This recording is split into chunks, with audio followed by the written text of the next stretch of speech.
Hello cooking enthusiasts! Tonight we're making Jamie Oliver's Food Revolution Perfect Lamb Roast.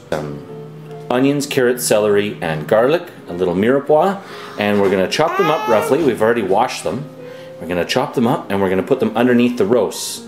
Now the roasts, I've got a leg of lamb and a little pork loin here that I'm going to roast together. And I'm helping. And Lucy's helping! Got the 2 roasts that I've seasoned with salt and pepper. First I rubbed olive oil all over them, but I used a nice Côte d'Azur sea salt and some fresh cracked pepper. Put them fat side up on top of the veggies, just like that. And the pork roast, that'll go on there too. The pork will take a little bit longer to cook because I'm going to cook the lamb to medium rare. But that goes in the oven at 425, but as soon as you put it in there, then you crank the heat down to 400.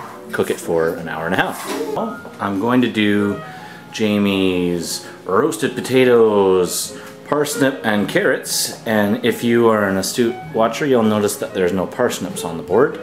I just have some cut up russet potatoes, some rosemary, some nice new potatoes, and rutabaga and carrots. So a nice little root vegetable tuber combo.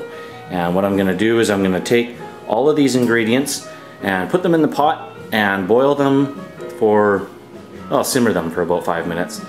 And then drain them, let them sit, toss them in a little olive oil and some spices and everything, and then I'll put them in the pan. I want to use cold water and bring them up to a boil. And what that does is it allows for the insides of the potatoes and the thicker vegetables to get hot at the same relative time period that the outsides will, so that they cook evenly throughout and not just put them in boiling water and the outsides cook really fast and it takes the insides a while to heat up. So cold water. Our root vegetable medley, it's all been parboiled, and so now we put some fresh squeezed lemon juice on there, some salt and pepper, some olive oil, and we're gonna, oh, and some fresh rosemary too. I tested the temperature and they are both perfect. So I'm gonna take the lamb leg off of there. Okay, so now we're gonna start to make the gravy. Now, it's a good idea, this is the roast pan and it's got all the delicious juices in it.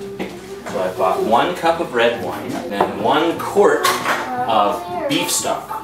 We've simmered our gravy, we've deglazed the pan, we've added it all in there, and now what we're going to do is strain it. So we're going to take the gravy here. It's looking all nice and yummy and delicious. We put a little bit of flour in there to give it a little bit of thickening.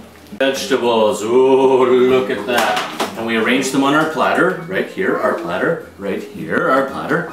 And we've got our roasts that have managed to sit for about half an hour, and then some delicious pork loin on the other. Here is the finished plate. Lamb, carrots, root vegetables, and some nice new potatoes. Hopefully you can have as much luck and success as we've had, as this was really an easy, simple recipe.